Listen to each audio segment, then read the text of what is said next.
Gentlemen, please welcome the next President of the United States, President Donald J. Trump.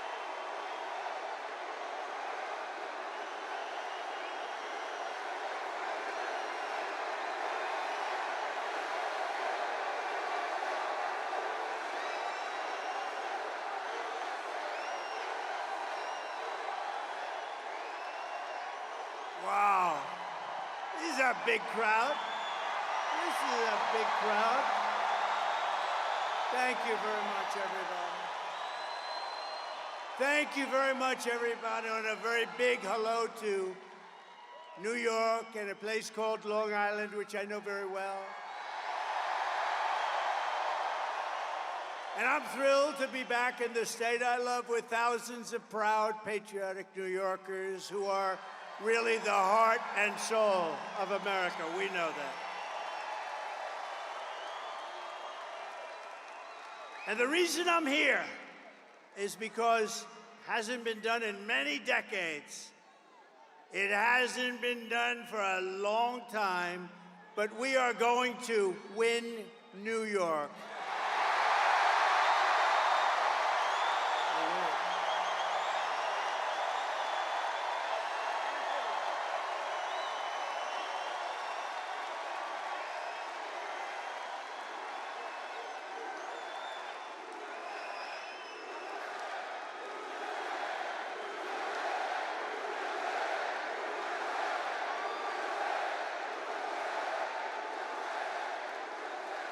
And that's the first time in many, many years that a Republican can honestly say it, and we're going to do it. We have to do it. We do it, and the election nationwide is over. We take over the White House, and we fix up our country, okay?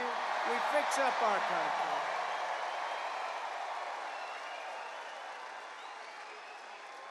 So as you know, 3 days ago, there was yet another assassination attempt on my life. I didn't know I was going to say that. It was the second one in 8 weeks by a violent radical left mobster. This evil would-be assassin got within a few hundred yards of where I stood, but thankfully, our outstanding Secret Service agent, and they are outstanding, spotted the barrel of his rifle in the bushes. Can you believe that? Can you believe that? He saw a barrel of a this was a big barrel. This you don't want to even talk about, AK-47. But he saw the barrel coming out a little bit out of the very lush bushes, and he took fast action to stop the gunman before I even entered the line of sight. And I want to express my thanks to the U.S. Secret Service, who was there that day, and to all of the sheriffs and law enforcement down in Florida, they're heroes who helped to apprehend the attacker. And by the way, you possibly heard the story. So the secret agent, service agent, pulled out the gun and started shooting. He said, a barrel. He didn't talk like a lot of people. They talk. How are you, sir? What would you like to talk about? Would you like to talk about the weather? No, he pulled out the gun and he started shooting at him. And the villain, no, but think of this. This could only happen with a woman because men aren't smart enough, I hate to tell you fellas. So he dropped his gun, his car was a block away, and he started running because they had him. And he was running, and a woman driving a car innocently said, he looks like a bad person to me. He looks very suspicious. And she followed him and pulled up to the back of the car and started taking pictures of his license plate. Can you believe that? And she took the pictures of his license plate, perfect, beautiful pictures like a professional photographer, and sent them to the sheriff and said, I just looked at a man, there was something strange going on. Who the hell would do that, right? Only a woman, only a woman. Well, And I asked the sheriff today, I said, so Sheriff, if you had 1,000 events, how many people would have done that? Man or woman, how many people would have done that, followed him, taken pictures of the license plate and also the type of truck that he was driving? He said, maybe none. So she's a hero. I got to meet her. And because of that, they were then able to catch him in a very speedy drive down the various highways in Florida, but they got him, and they got him fast. But I think it's incredible. So the agent and that wonderful woman, and with all of my heart, I thank you all for your incredible valor. What you've done is incredible. What the people of our country and law enforcement does in this country is incredible. Tonight, let me also deliver a message straight to Kamala Harris. Have you heard of her?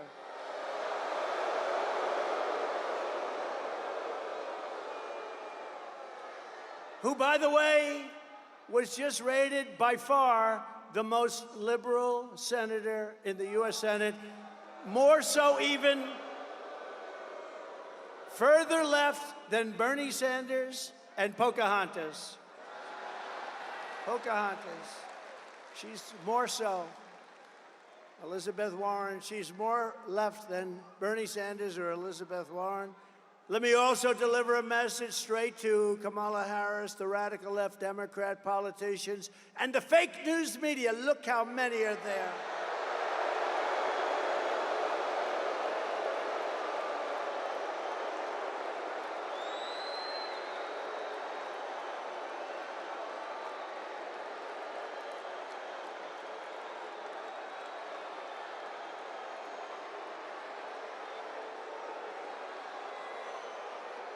We've got to get our media back in this country. We've got to get them back.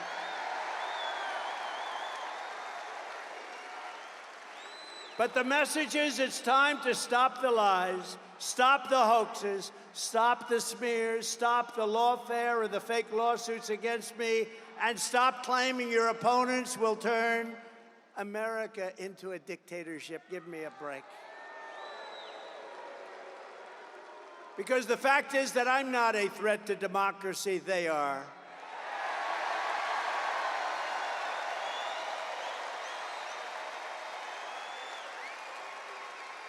They're doing things in politics that have never been done before in the history of our country. And worst of all, with their open borders and bad elections, they have made us into a third world nation, something which nobody thought was even possible. Americans deserve a campaign based on the issues. We try and keep it on the issues. And God has now spared my life. It must have been. God, thank you.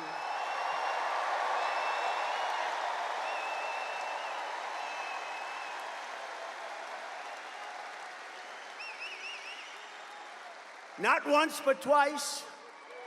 And there are those that say he did it because Trump is going to turn this state around. He's going to turn this country around. He's going to make America great again. And maybe. And we're going to bring back religion into our country. Bring it back.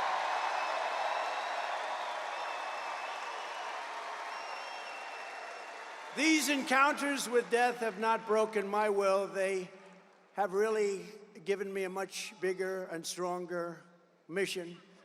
They've only hardened my resolve to use my time on earth to make America great again for all Americans, to put America first. Going to put America first.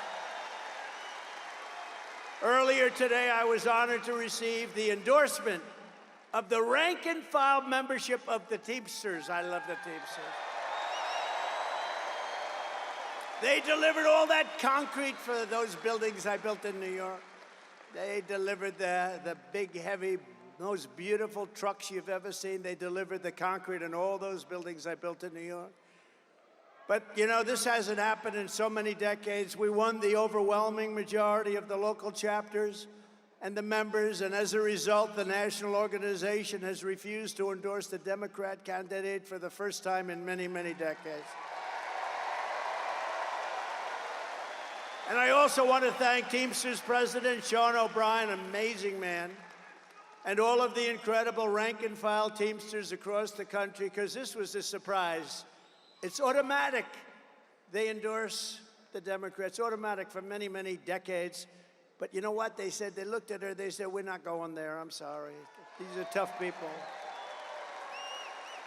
And together we will secure our borders, we will protect our workers, we will defend our jobs, we will rebuild our country with American skill and American pride and American labor. Right?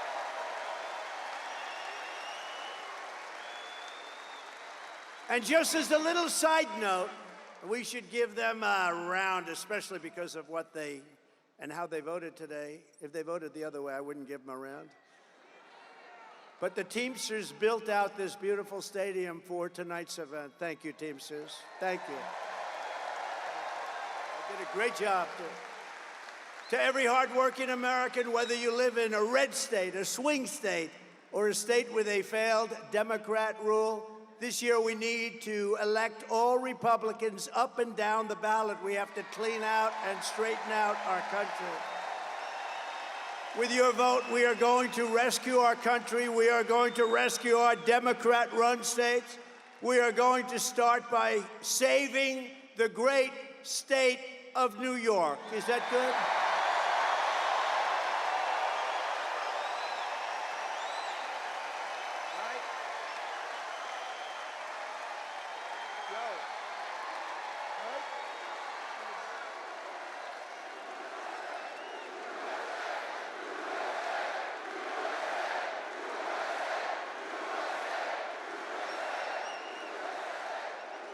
When I told some people in Washington, yeah, I'm going up to New York, we're doing a campaign speech, they said, what do you mean New York?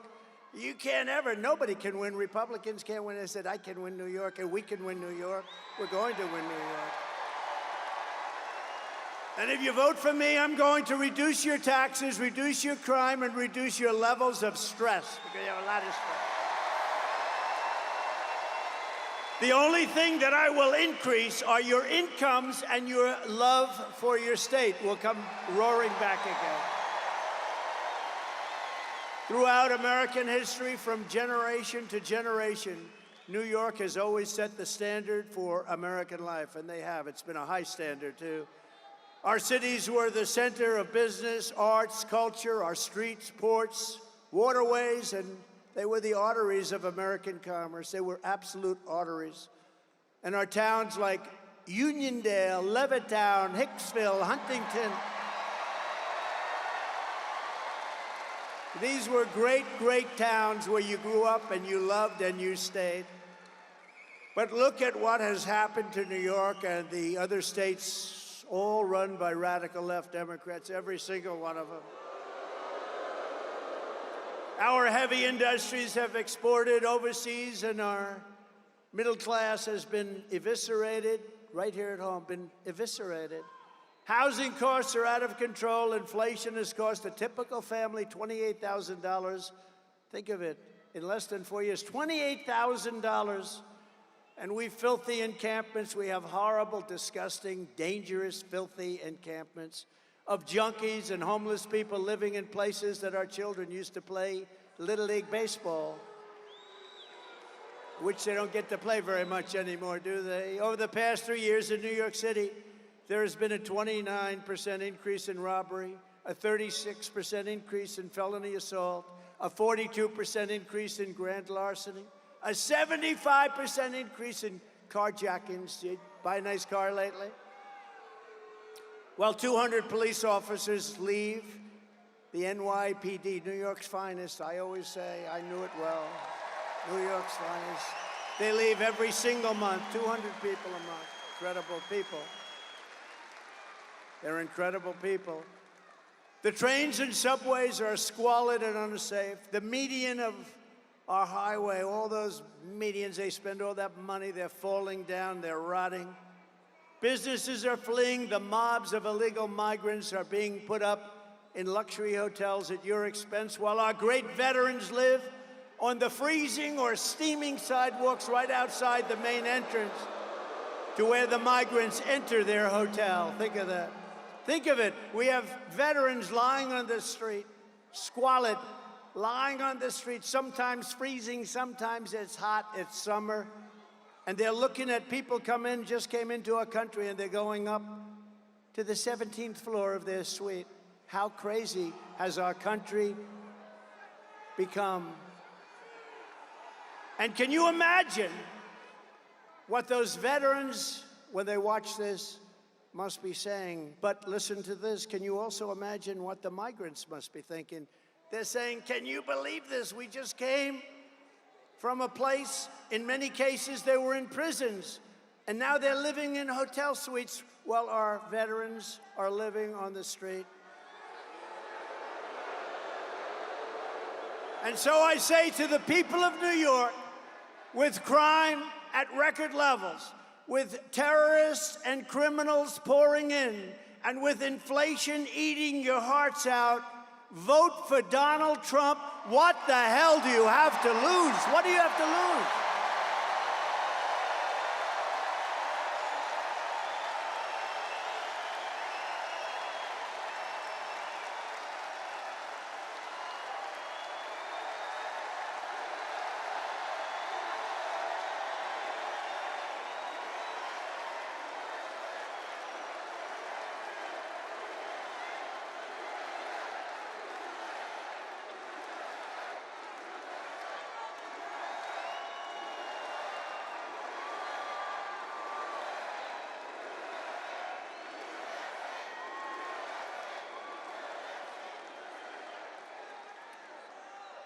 What do you have to lose? Think of it.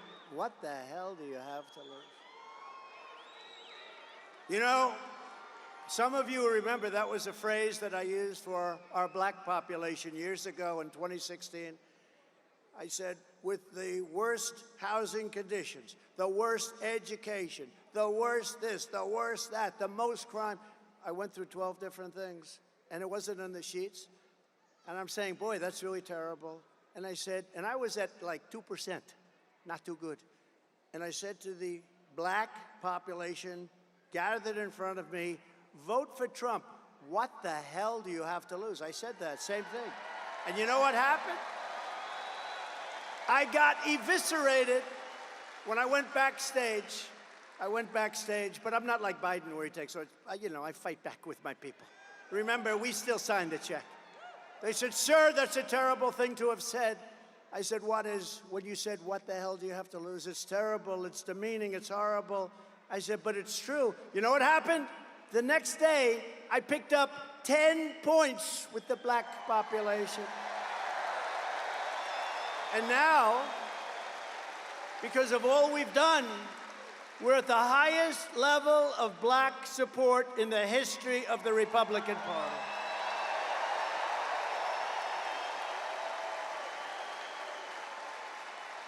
And by the way, the Hispanic support, do we have any Hispanics?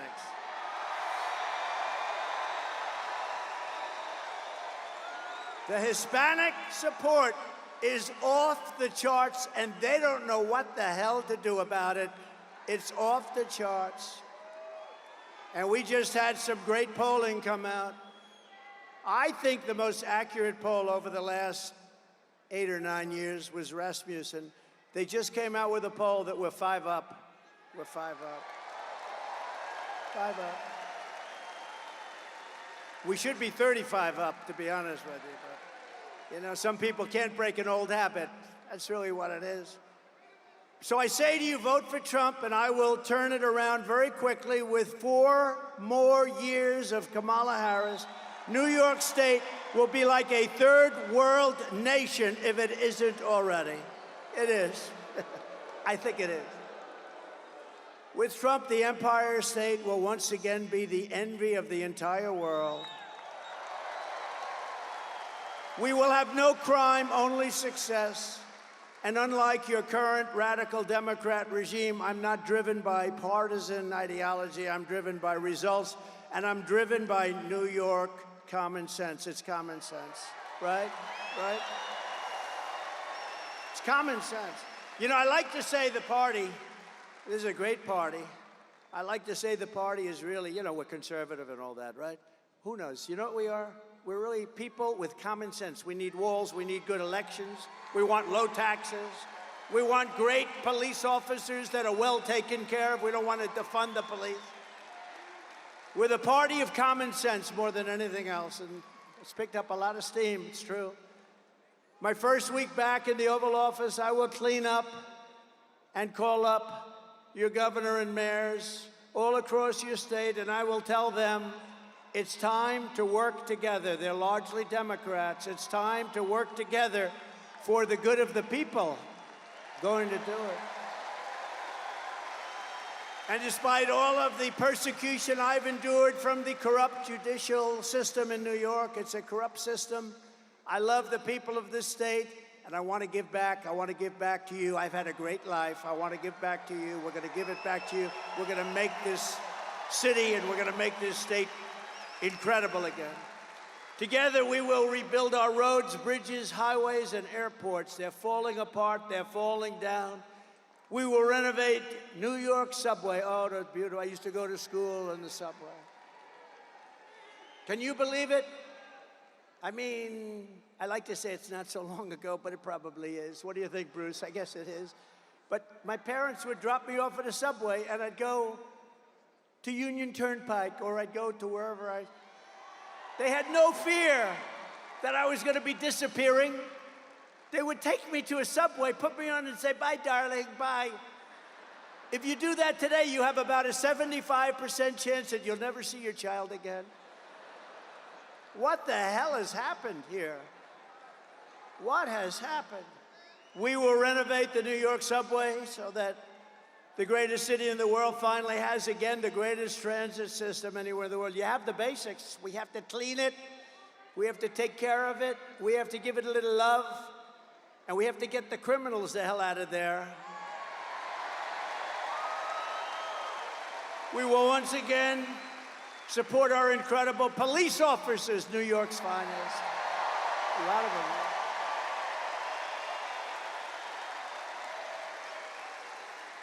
You know, I've got the support. To me, this is so important. I think to you, it's every single police group in the nation is supporting me. The other day, the Fraternal Order, it's the largest. They gave us 400,000 police, and they gave us a unanimous endorsement. We have it from everybody. We have it from everybody.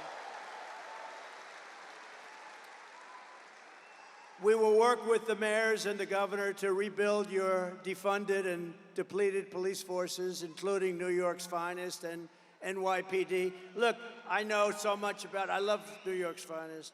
I used to be in Brooklyn. I had an office with my father in Brooklyn. And we used to go in Brooklyn to a White Castle. Did anyone ever hear of a White Castle? And my father would say, no, that's the best place. Only 12 cents a hamburger. Remember? 12 cents. Bruce, we had Bruce. How good is Bruce? Bruce Blakeman, one of the greats. He won in an upset. You know, this is a Republican. He ran a couple of times. You couldn't beat this hoax of Democrats. He ended up winning. He's done such a good job. He's now unbeatable. They don't even run anybody against him. Great. Great. Really great. We got a lot of them. Joe Cairo's here. Joe, are we going to win, Joe? What do you think? Joe Cairo. Don't mess with Joe, right, Joe? We love you, man. Your family's great, too. But I will stop the Kamala crime wave, and we will do everything we can. We're going to get these violent criminals behind bars. We're going to get them out of our country. We're going to take them back to the country from which they came. A few months ago, I visited with the grieving family of a New York City police officer, Jonathan Diller. You know Jonathan Diller? I was hoping his family could be with us. He was just 31 years old, gunned down during a traffic stop by a vicious thug, leaving behind his incredible wife, Stephanie, and family, their one-year-old son. What a son. And are you here? Are they here? They could be here. Is Stephanie here? Because, you know, it was a bond, and she was so great, and I think she's here. It's hard when you have 19,000 people.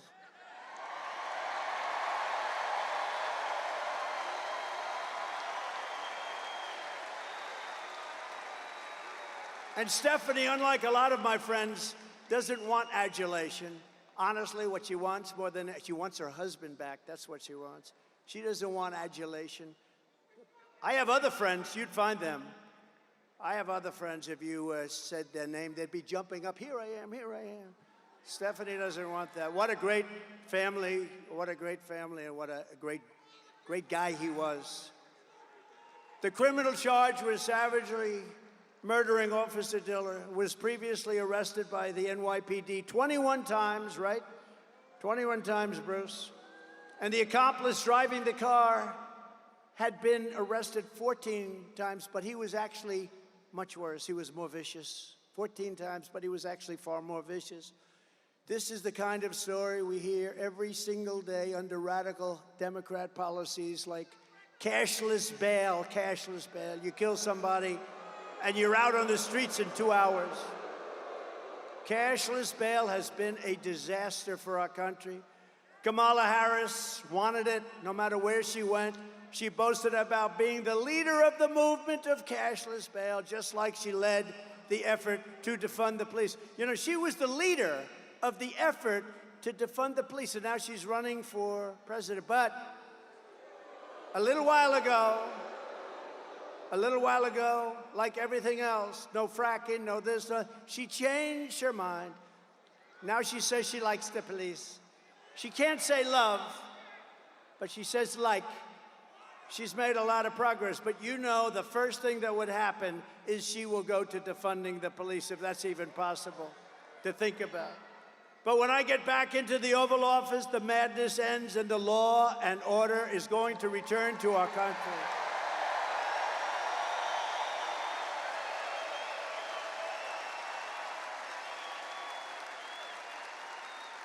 A fully reformed Federal Department of Justice will deliver massive public safety funding for New York and other Democrat-run cities that are under siege.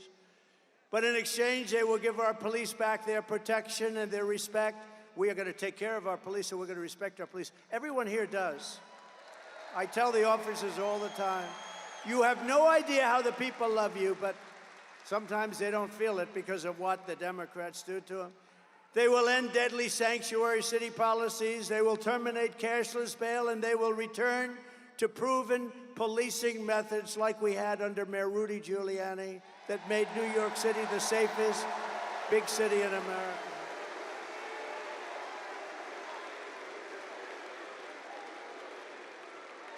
Simultaneously, we are going to make life in New York State affordable again. Little word, affordable. A vote for Kamala Harris is a vote for 4 more years of job losses. Look at what's happening.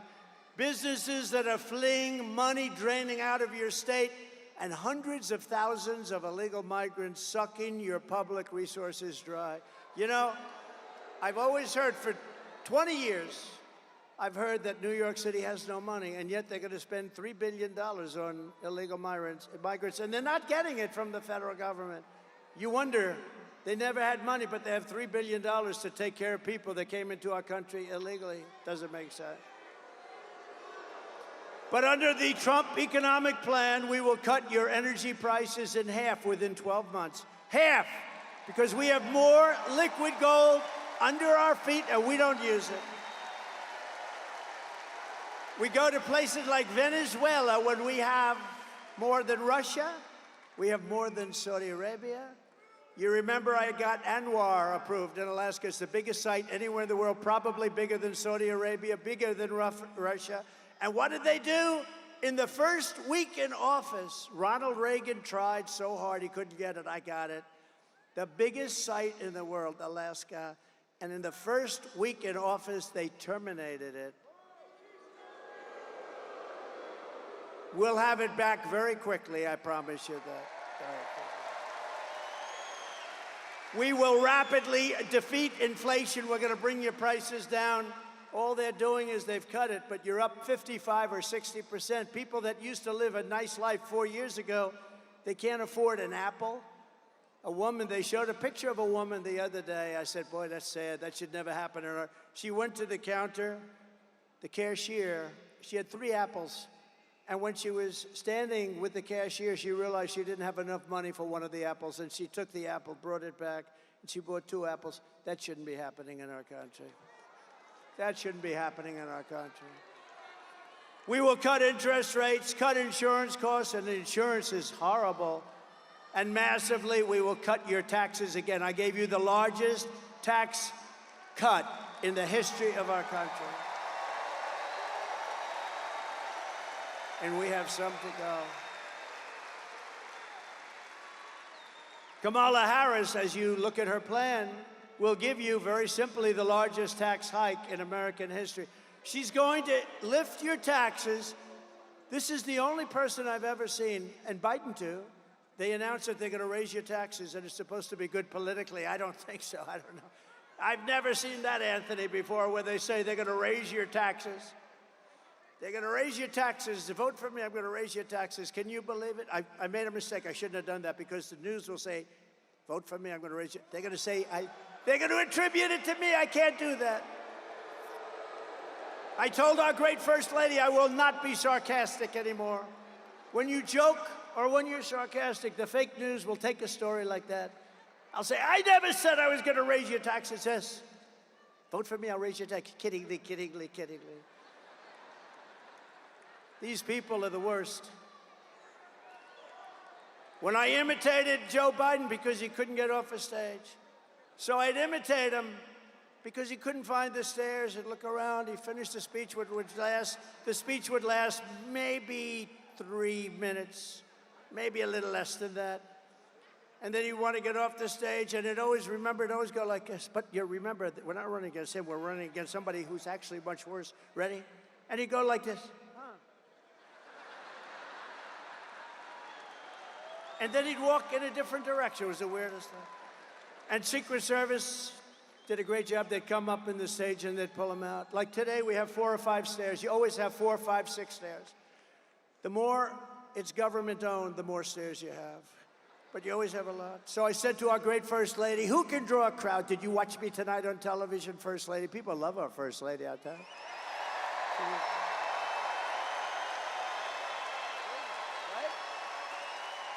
Go out and get her book. She just wrote a book. I hope she said good things about it. I don't know. I didn't.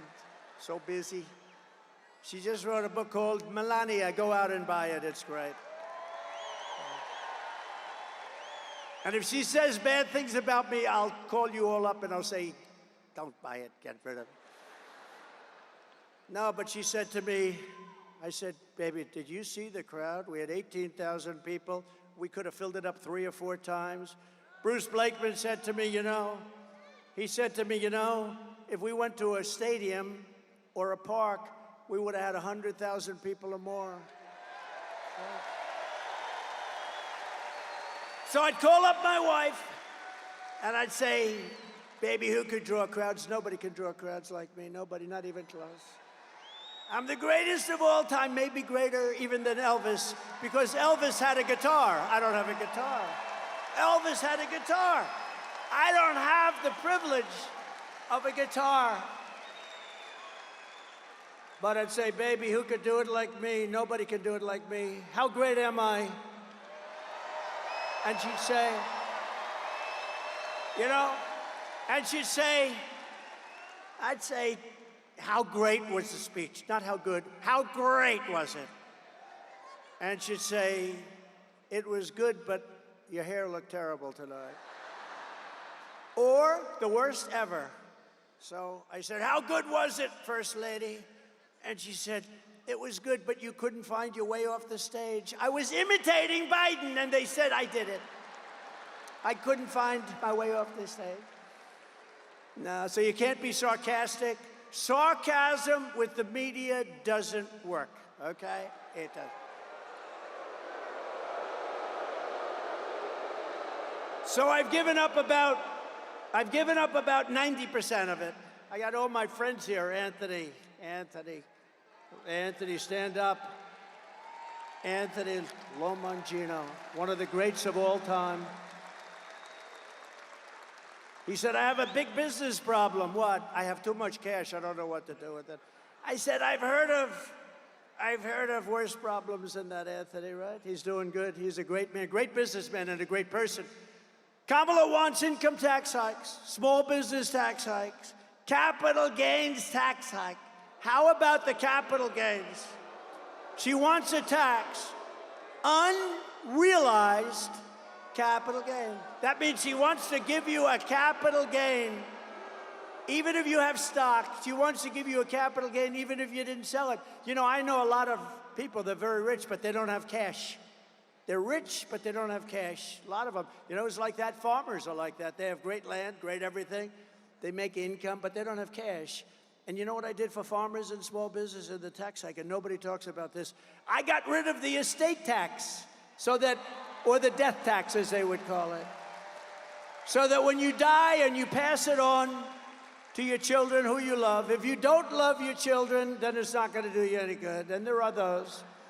Does anybody in this incredible arena, they did a nice job, by the way, fixing it. I remember the old one. Does anybody in this incredible arena not love their children? Who in the arena is rich and will not leave their money to their kids? Because if that's the case, then what they did for you doesn't mean anything. Do I have any hands? 20,000 people and I have no hands. Okay, who wants to leave their money to their kids? That's good. Well, you know, in the old days, you'd leave the money to the kids, and what would happen? The kids would have to go out and borrow money. They'd lose everything. They had to borrow money from a bank at a high rate of interest. Now they don't have to do that anymore. Now you can leave your farm, you can leave your small business to your kids, but Kamala wants to end that. She wants to end it. She wants to raise your tax to a level that nobody's ever heard of before, and it's crazy. We will go in to a I thought this was a wise guy coming up. This guy, I thought, I'm getting ready. I'm going like this. You know, I got a little bit of a yip problem here, right? That was amazing. I was all ready to start duking it out. I felt like my man in the front row here. Stand up, will you please? This is the toughest man. You know him? Do you all know? I'm going to introduce you later so you can sit. He's the toughest guy. If somebody walked on the stage, he wouldn't be afraid. He would already be attacking the poor guy. Yeah, that was interesting, wasn't it? It's the first time that's ever happened, I think. Is he new to the game? I think so. By contrast, I will cut taxes for families, small businesses, and workers, including restoring the SALT deduction, saving thousands of dollars for residents of New York, Pennsylvania, New Jersey, and other high-cost states. Going to restore SALT. Jobs and factories will pour back into New York. I know how to do it better than anybody's ever known how to do it, and we can do it so easily.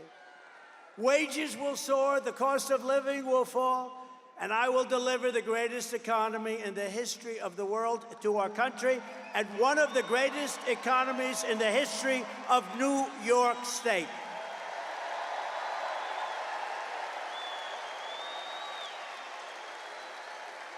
And a key part of restoring safety and saving our economy is stopping the invasion at the border of our country. It's crazy. Under border czar Kamala Harris, you know, she was the border czar until she started looking at this situation, until the coup. I say until the coup because it was a coup. But she was a border czar. Now she said, I was never the border czar. You know what? Give her that. But she was in charge of the border, and the border is the worst run border in the history of the world. There's never been a border like this. 21 million people, illegal aliens are coming in from all over the world, from prisons and jails, from mental institutions and insane asylums. Many tourists are coming in just to watch. Did you ever see this? You have tourists that line up to take pictures of it. They usually turn out to be the fake news, and the pictures are so bad they never show it. You know, the fake news never, ever talks about it, but we have massive numbers of terrorists coming in to our country. You have everybody coming in. We have people that can't speak the language. The great Tom Homan told me the other day, great guy, central casting guy, great guy. He told me the other day, last month, they figured it out for the last 12 months, 168 different countries came in, represented, and came into our country. Most people don't even know you have that many countries. You actually have over 200, but most people don't know. But I want to be known as one thing. In 2016, I probably won because of the border. I did a great job. I cleaned it up, and the border was good. And in 2020, even though I got millions and millions more votes, they said, sir, if you get the same number of votes as you did in 2016, 63 million, sir, you cannot lose. I got millions more, and I lost.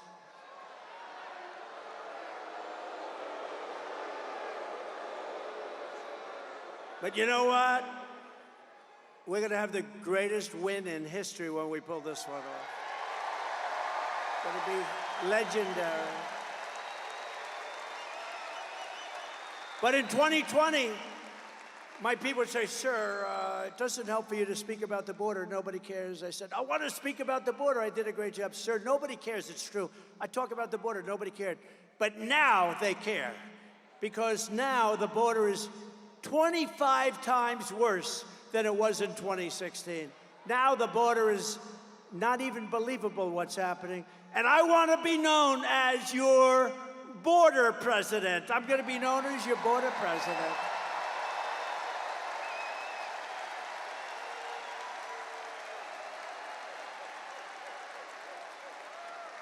And Kamala will be known as your invasion president. Just let them all come in. Let them all come in. Now, we got to save our country. Our country's going down. If you look at what's happening with the Venezuelans taking over, I mean, they're taking over large pieces of real estate in Colorado, and you have a Democrat governor who's petrified of them. He's afraid. I've never seen anything like it, and he doesn't want to talk about it. They've taken over your buildings and your land. You got to do something about it. That wouldn't happen with Bruce Blakeman, I can tell you right now.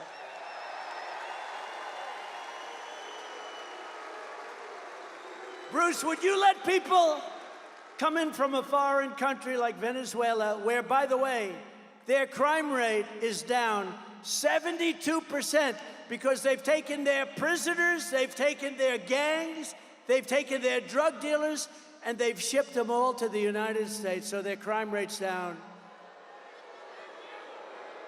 But Bruce, would you ever tell the people that you're supposed to be protecting when they call?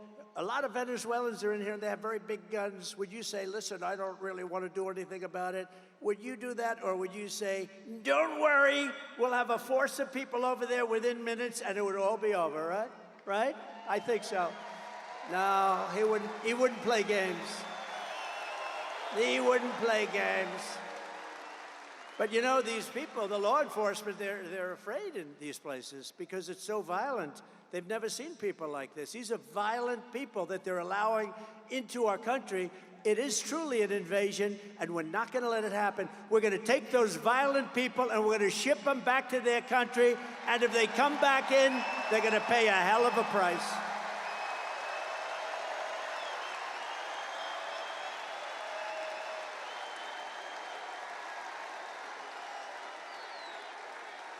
Thank you. We have no choice. We have no choice. It's not like, you know, this is not sustainable by any country. This is not sustainable. How about in Springfield, Ohio? They had 32,000. This is a little beautiful town. No crime, no problem. 32,000 illegal immigrants come into the town, 32. So they almost doubled their population in a period of a few weeks. Can you believe it? And you know what? They've got to get much tougher. I'm going to go there in the next 2 weeks. I'm going to Springfield and I'm going to Aurora. You may never see me again, but that's okay. Got to do what I got to do. Whatever happened to Trump? Well, he never got out of Springfield. I'm leading in Ohio by like 15 points, a lot. And we're going to take care of Ohio, and we're going to take care of Colorado, and we're going to take care of every single state in the union. They're all under siege. A lot of people don't talk about. But think of this. So the mayor of Springfield, and I think he's a very nice person, but instead of saying we're getting them all out, we're getting them out, he says very simply, we're hiring teachers to teach them English. Can you believe it? We are hiring interpreters, so when they go to school and take the place of our children in school, we have an interpreter. Each one will have a private interpreter. What the hell is wrong with our country? No. We're getting them out of our country. They came in illegally. They're destroying our country. We're getting them out. They're going to be brought back to the country from which they came. I will protect our country. I will protect our country. Think of it, she will surrender our country. That's what they're doing. They still refuse to acknowledge that these people have to be taken out, and you start with the stone cold killers, the murderers, the drug dealers. You get them out, and you tell them if they ever come back, big trouble. But let me tell you what you really do. Some of them are so bad you can't take the chance of sending them out because they'll come back. You lock them up, and they're going to be there for a long time. And when they know that,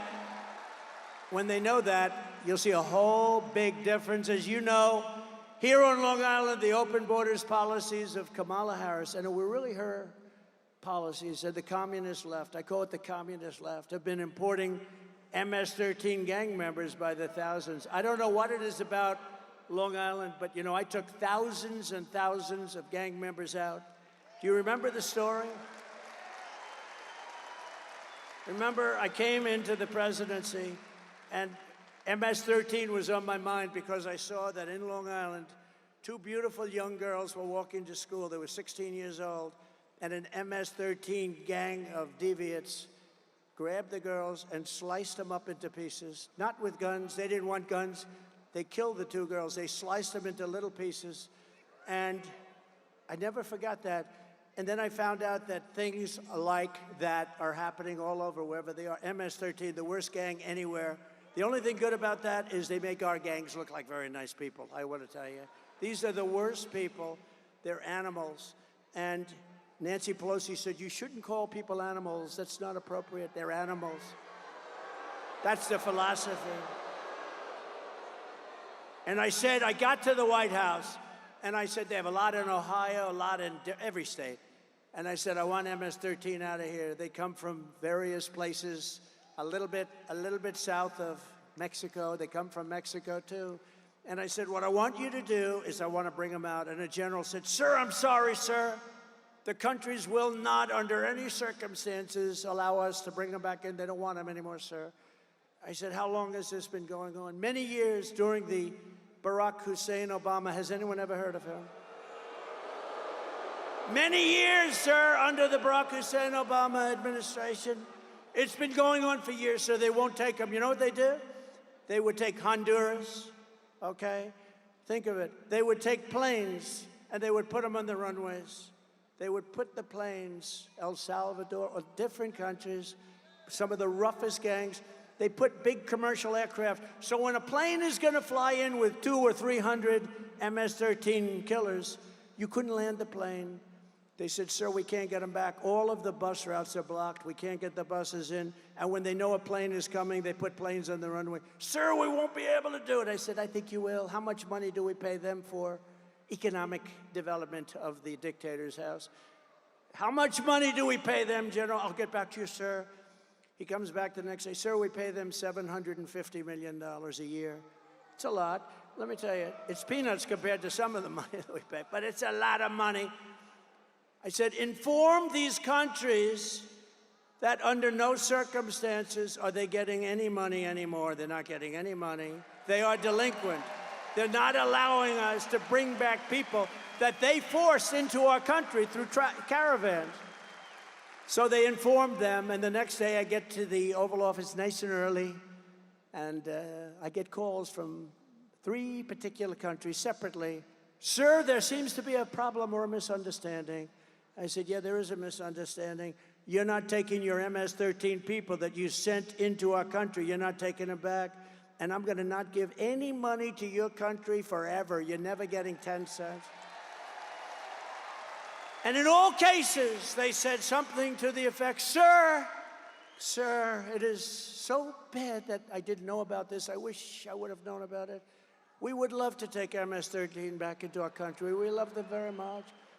We will take them back, sir. And that day, that afternoon, we started bringing them out of our country by the thousands and thousands and thousands.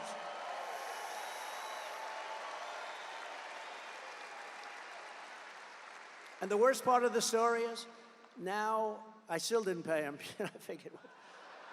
But now they're getting $4 billion a year under Biden. Biden said, do it. Maybe she knew about it. I don't want to blame her if she didn't, but $4 billion. You know why? Because he wants them to create a beautiful environment so that they say that that's not going to happen. Okay, the money's going to be stolen all over the place. So instead of $750, it's now at $4 billion. An estimated 75% of arrests in Midtown Manhattan and over 60% of arrests in Queens are now illegal aliens. Congratulations. Congratulations. And you know this. In Queens a few months ago, an illegal alien released by Kamala Harris, she was in charge of the border, approached two 13-year-old children with a machete in broad daylight, forced them into the woods, tied them together by the wrists and raped them, injured them terribly, very badly. You know about it. In the Bronx, another illegal alien that Kamala Harris set loose into our country approached a 36-year-old woman while pretending to ask for directions. Ma'am, he said, I'd like directions to someplace. Before he wrapped his arms around her throat, pinned her down on a park bench, and raped her all night and beat the hell out of her. And you know what she said? She said, he didn't rape me, he tried to kill me. That was her expression when the police came. And on Coney Island, a place I know well, just weeks ago, two migrants, Kamala let in, raped a 46-year-old woman with a knife to her throat. She was badly, badly beaten, probably going to live. For every New Yorker being terrorized by this wave of migrant crime, and I've been talking about migrant crime for 5 years, I said, if you let them in, it's going to be hell. They are vicious, violent criminals that are being let into our country. They're people that their countries who are very smart, they don't want them. That's why all over the world, a lot of people coming from jails out of the Congo in Africa. Where do you come from? The Congo. Where in the Congo? We come from jail. What did you do? We will not tell you. They're coming from the Congo. They're coming from Africa. They're coming from the Middle East. They're coming from all over the world. Asia, a lot of it coming from Asia. And what's happening to our country is we're just destroying the fabric of life in our country, and we're not going to take it any longer. And you got to get rid of these people. Give me a shot. You will have a safe New York within 3 months. 3 months.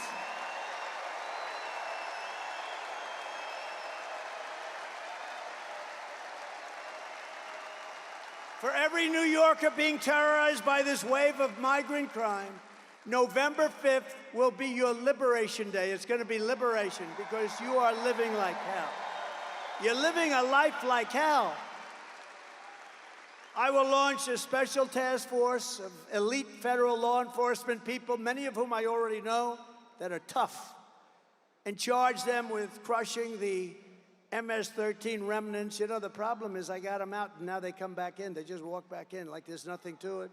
But eliminating MS-13 in every foreign gang and organized criminal network opening up on American soil. They're coming in by the millions, not by the hundreds. They're coming in by the millions.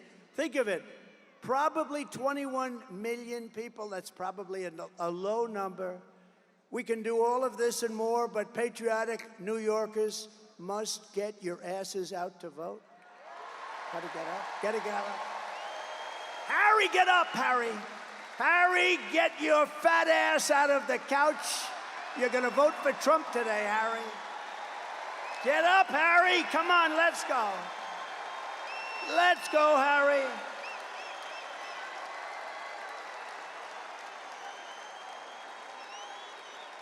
We got to vote. Got to vote. And I believe we have the vote. You know, it's an interesting thing. Evangelical Christians, they tend not to vote very much. If they did, you'd never lose. Gun owners, I have the total endorsement of the NRA, have had it from the beginning. Gun owners don't vote, meaning they don't vote in a proportion that they should. Very small numbers vote. It's probably rebellion, who knows what it is. The gun owners have to get out and vote. Evangelicals, Christians have to get out and vote. People have to get out. There are some groups that don't vote like they should, and we're going to win. We're pleased to be joined tonight by members of Congress that are really terrific, that are warriors, really warriors. And one of them in particular, I love what she did to that woman at Harvard. Oh, that was not pretty. Elise Stefanik. Where is Elise? Where is she? Where is she? She is so great. Where the hell is she? Thank you, Elise. Boy, she was great. Mark Molinaro. Great. Nick LaLota. Nick. Thank you, Nick. Great job. He's doing a good job. Here's another one doing a good job. I gave him a big endorsement, Anthony D'Esposito. He's doing a great job. Thank you, Anthony. Salt. Salt, Anthony. Remember, fellas, salt. Brandon Williams, doing great. Thank you, Brandon. Thank you very much. Nick Langworthy, terrific guy. Claudia Tenney. Where's Claudia? Where's Claudia? She's been amazing. Congressional candidates, Mike LePetri. Where's Mike? Thank you, Mike. Good. I heard you leading big. And Allison Esposito. She's a tough one. Allison, thank you. Thank you very much. It's tough, you know, when you have this many people. I'm looking around. Where's one person?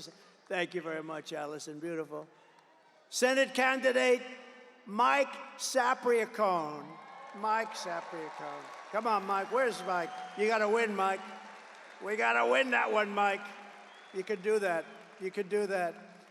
A former senator and a friend of mine for a long time, and we had disputes every once in a while, but generally I would say it was a 10 relationship, and he was a tough cookie, Senator Al D'Amato. Right? Good man. A good man. A great lawyer and congressman, and he helped me a lot during impeachment hoax #1 and impeachment hoax #2. They were hoaxes. Congressman Lee Zeldin.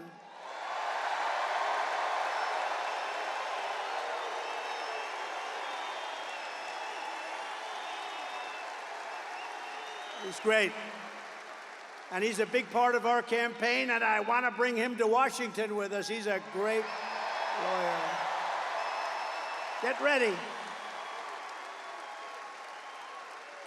Ambassador to Israel, David Friedman, who's fantastic. A mayor who was a fantastic mayor, very shy kind of a guy. He took crime. It was terrible.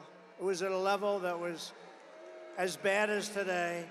And he made New York the safest big city in the world. Rudy Giuliani.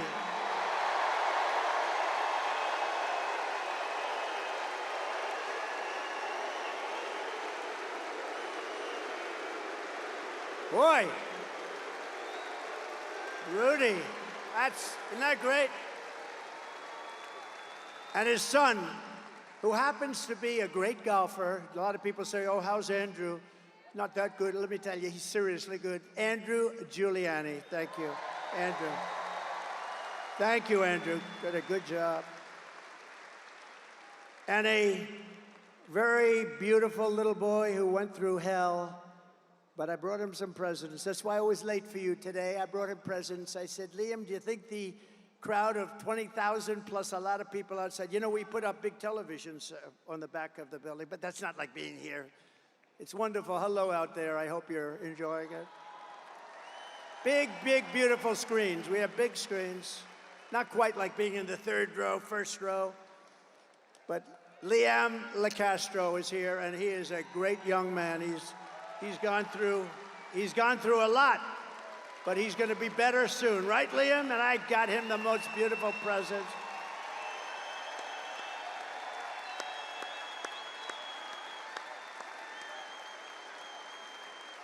He's a great boy, great parents, beautiful sister. Also with us are members of New York City Firefighters Union, Local 94, the largest in the city. Thank you, fellas. Incredible people. And in their honor, and I think this is a big deal, because in your honor, I am announcing tonight that as president, I will officially make the Ground Zero site at the World Trade Center a national monument, protected and maintained by the United States government, so that hallowed ground and the memory of those who perished there will be preserved for all time, preserved forever.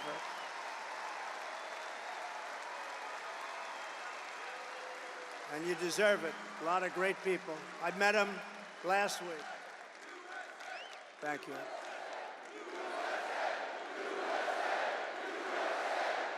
Thank you.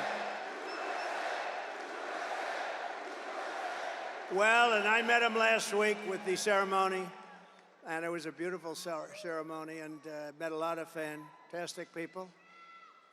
The New Yorkers who created the 9/11 National Memorial Museum really did an amazing job, didn't they? And many of them are here today, and I want to thank them.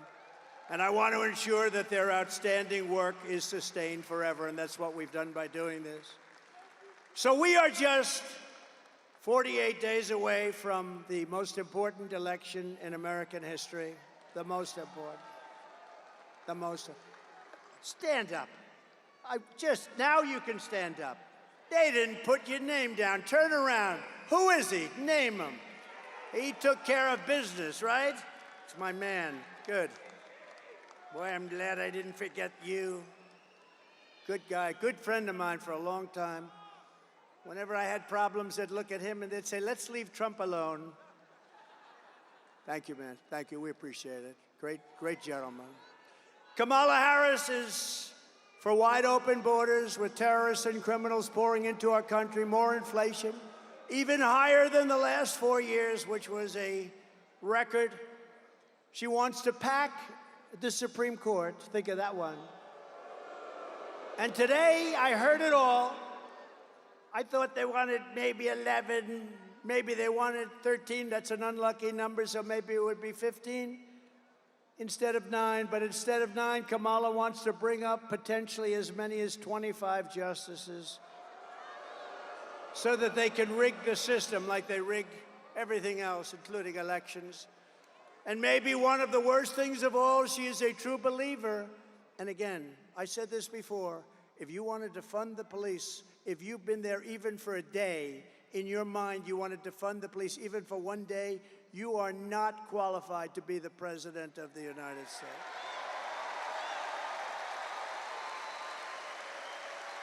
Because anybody who wants to defund the police, we can't have it. We can't have it. It'll go down. It'll go down. We're not going to let our country fail. It's too great. And you know what? If we don't win this election, it's very possible we'll never have another chance. We have to do it. You have to get out. You have to vote. But Kamala vowed to abolish ICE. She supports free health care for illegal aliens. How about that one? You don't get free health care. These are all things that she was for years. Now, for the last little while, she's saying, no, I don't really think that was right anymore. 15 different things. She wants mass amnesty and citizenship for all illegals, which means totally bankrupting Social Security and Medicare. She wants to put illegal aliens into your Social Security and your Medicare system, which guarantees their bankruptcy. She says we must not utter the words illegal alien again or radical Islamic terrorist again. And think of this, during her 3.5 years, to me this is the worst thing I talk about tonight, it's unbelievable. During her period of 3.5 years, she was in charge of the border. She lost more than 325,000 migrant children many of whom have been trafficked, raped, and many of whom are dead. Many of whom are dead. Think of what that is. That's like Yankee Stadium filled up many, many times. Think of it. Think of it. As California Attorney General, she redefined child sex trafficking, assault with a deadly weapon, and rape of an unconscious person. I'd never heard of this. Rape of a very unconscious person as totally nonviolent crimes. She vowed repeatedly to ban fracking. She imposed a natural gas export ban that is crushing the state of Pennsylvania. I'm way up in Pennsylvania, by the way. This helps. She's not going to let, you know, the day after the election, all of these things come back. I hope you know that. She praised the idea of a tax rate of between 70 and 80%, and her only idea for solving inflation is to impose communist-inspired price controls, which have never worked. She pledged to abolish. Does anybody here have private health care? You worked hard. She wants to abolish anybody that's worked hard and made some money. Private health care, no more private health care, and force everyone into a socialist government-run health care with high taxes and deadly wait times. And she even endorsed free sex change operations for illegal aliens in detention, all at taxpayer expense. Now think of that one. They come into the country illegally and they say, I want to change my sex. Oh, that's okay. She's totally in favor of it. I'm sure she'll deny it now, but that's what she is. In 2021, Joe Biden tasked Kamala Harris with bringing broadband to rural America. Rural America was dying for it, and gave her $42 billion to do the job. 3 years later, right now, not a single home has been connected to broadband. Everyone's saying, what happened to the money? $42 billion, not one home. And in the Midwest, you read this, in the Midwest, they built 8 charging stations. That's like a gas pump with electricity, right? 8. They spent $9 billion to build 8 charging stations. Other than that, it really works well. I will end the electric mandate on cars immediately. And I have to say this, look, Elon Musk is great. He's a great guy, and he makes a great car. And as strong as I am on this, because I think they're incredible, but it's limited. Some people want them, and some people love them. I think they're incredible, and he makes a great product, maybe the best product I hear. And he understands this. Some people have to go far distances. Some people don't want the additional cost. Some people don't want their car built in China. Electric cars will be built in China. I'm going to bring back the auto industry. We're going to have gasoline-powered cars. We're going to have hybrids. We're going to have electric cars. We're going to have everything. The new one is hydrogen. I heard about that the other day. Hydrogen. There's one little problem. If it blows up, you're dead. It's great until one day there's a little bit of a problem, Anthony, and it blows up. And when that happens, it's not a pretty picture. So I think I'll take a pass on that one, if you don't mind, for a while. And just today, 3 agencies of the Kamala Harris and Joe Biden administration, the FBI, the Office of the Director of National Intelligence and Cybersecurity and Infrastructure Security Agency, they just released a report confirming that Iran actors hacked into the Trump campaign's email accounts and in turn sought to give the hacked materials to the Biden-Harris campaign. They gave them all of the materials because Biden is working with Iran, and Iran doesn't exactly like me because they were ready to make a deal, except we had an election that was rigged and stolen. And look at what's happening to our world now. But no, Iran hacked into my campaign. I don't know what the hell they found. I'd like to find out. Couldn't have been too exciting. But they gave it to the Biden campaign. I can't believe it. Oh, yes, I can. But this is really foreign election interference. This is real election interference, not the phony crap that they've been trying to pin on me with Russia, Russia, Russia for years.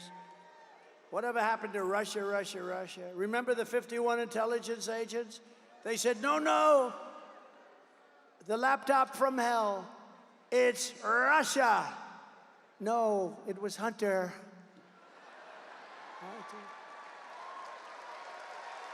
It was Hunter. Remember that?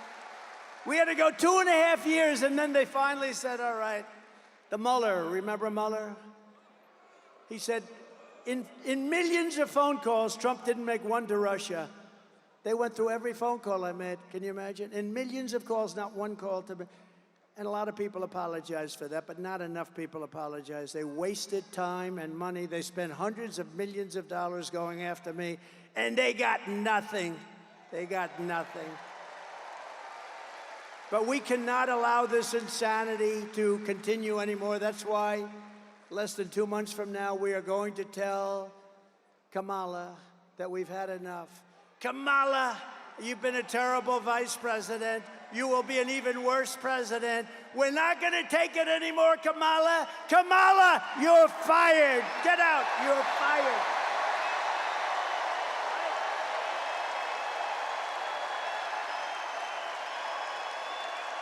We're not going to take it anymore, Kamala.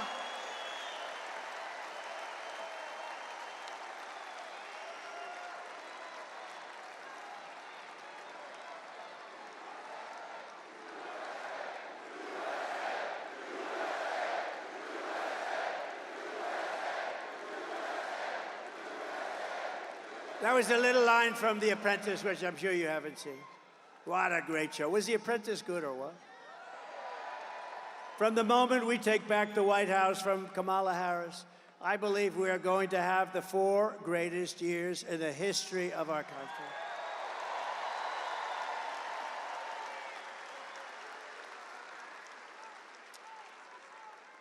Starting on day 1, I will seal the border and stop the migrant invasion, an invasion like no country has ever seen before.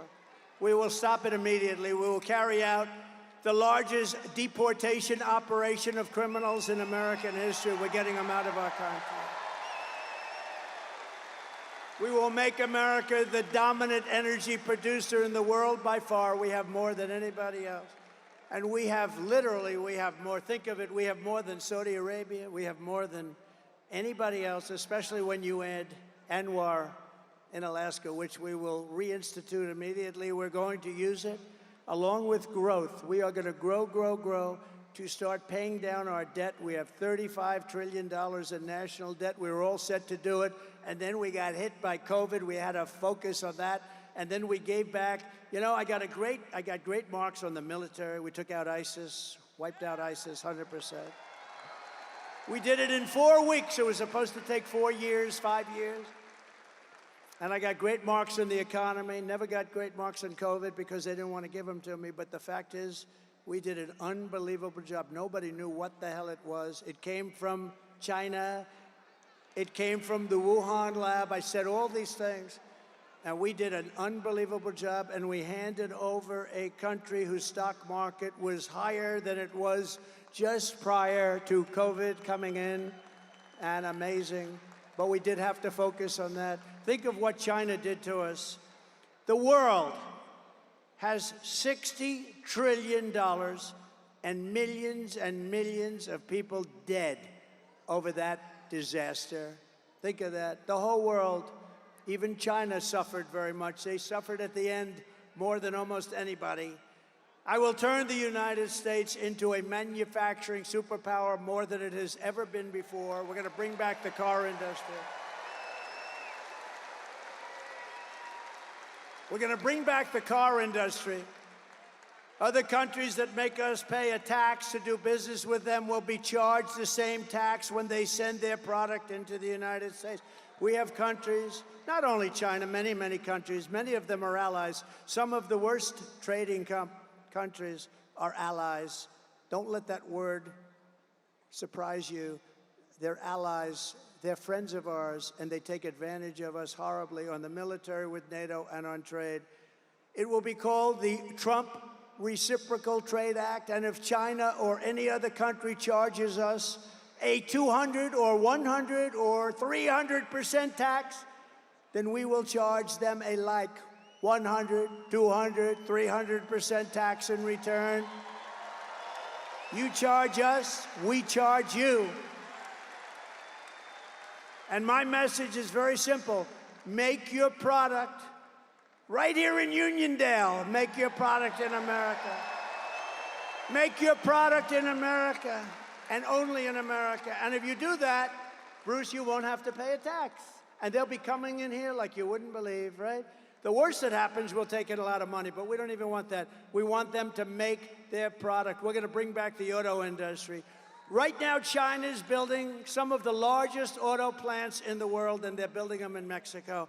And they think they're going to build these massive plants, literally the biggest in the world. They're going to make millions of cars and sell them without tax across our border. We will put a tariff on all of those cars to a point where they won't be able to sell them, because we want them to build their plants in the United States and hire many of the people in this audience, and that's what's going to happen.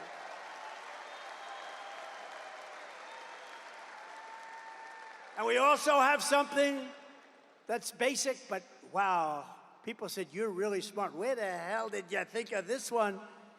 No tax on tips. So if you're a waitress, a caddy, a driver, but maybe better, no tax on overtime.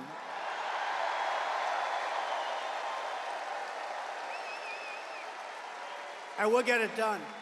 We'll get it done. Unlike him with student loan debt that went nowhere, just to talk. We get it. I get it all done. Remember what they say, promises made, promises kept. That's me. And ready? Here's for the seniors. Do we have any seniors in the audience? Raise your hand. You ready?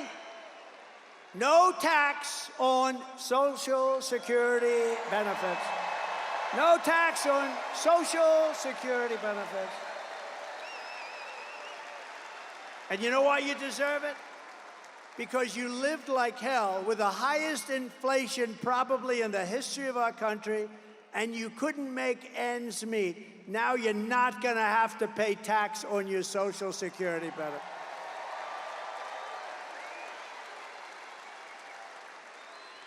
And I will always protect Social Security and Medicare, and they won't. They're going to destroy it. They're putting the migrants all over the place, including there. And while working Americans catch up, we're going to put a temporary cap on credit card interest rates. We're going to cap it at around 10%. We can't let them make 25 and 30%. We will terminate the Green New Scam and spend trillions of dollars. We're going to take the Green New Scam, one of the greatest scams in the history of our country. Remember when they used to say global warming? They don't say that anymore. They say climate change because the planet's actually getting cooler. Climate change, Chuck. Climate change is different. Just Chuck Zito. Oh, I feel safe with him in the front row. Are you afraid of climate change, Chuck? Because now it's no longer global warming because that wasn't working so well, because it was getting cooler. Now it's climate change because that covers if it's warmer, it's cooler. We're going to take all of that money, we're going to take it, and we're going to rebuild. We're going to take this money from the Green New Scam. It's a Green New Scam, one of the greatest scams in history. And we're going to spend it on roads and bridges and real infrastructure. And we're going to pay down debt, not fake infrastructure that's caused massive inflation and has no benefit whatsoever for our country. And I will settle the war in Ukraine. I got along very well with Putin and Zelensky. And I will end the chaos in the Middle East. A vote for Kamala Harris is a vote to obliterate Israel. That's what's going to happen, Israel. Israel will not exist in 2 years. And by the way, we are closer to World War III right now than at any time during anybody's life in this beautiful room. I will stand with Israel, and we will return a thing called peace through strength.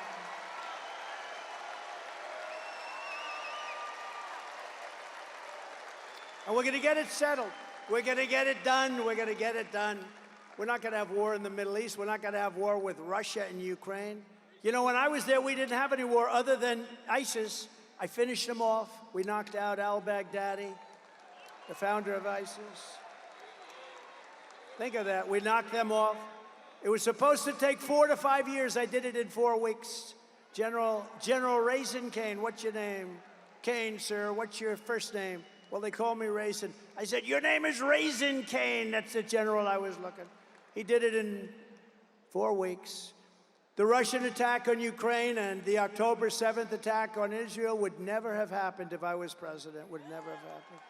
Think of what the world would be, and think of what our nation would be with no Russia-Ukraine war, no October 7th disaster in Israel, and the Middle East. It's inflamed right now. It's inflamed like nobody's seen it for 50 years.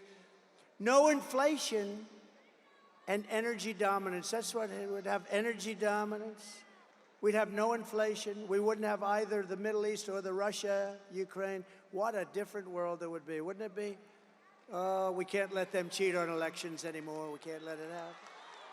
We will rebuild our cities, including Washington, D.C., making them safe, clean, and beautiful again. Right now, we have a capital that when you go down there, you have a damn good chance of being hurt, mugged, something. And we will keep the U.S. dollar as the world's reserve currency. We're losing that, but I'll keep it. I'll keep it. China wants to take it over, and if that happened to us, that would be like losing a war. That would be the biggest thing. That would make us a third world country. We will keep our dollar as the reserve currency. Remember I said it, and it will be easy. It'll be easy. But this is how we will end the era of inflation, mayhem, misery under Kamala and Crooked Joe, and unleash safety, prosperity, and peace for Americans of every race, religion, color, and creed. That's what we're going to do. Together, we will deliver low taxes, low regulations, low energy costs, low interest rates, low inflation, so that everyone can afford groceries, a car, and a home. Very simple. Right?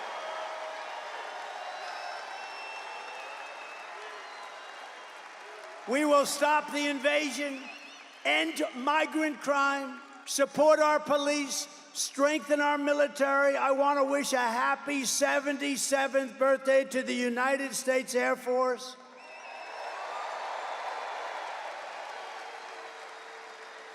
And if you remember, I created Space Force, which was the last since Air Force, which will soon be 5 years old. Space Force has turned out to be very important. We will build a missile defense shield around our country, keep critical race theory and transgender insanity out of our schools, and we will keep men out of women's sports.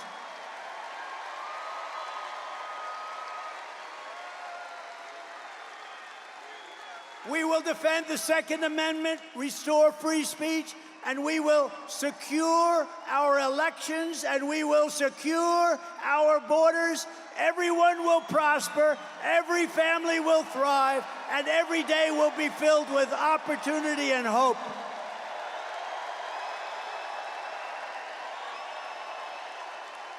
But for that to happen, we must defeat Kamala Harris and the crooked Democrats, and we must stop her country-destroying liberal agenda once and for all.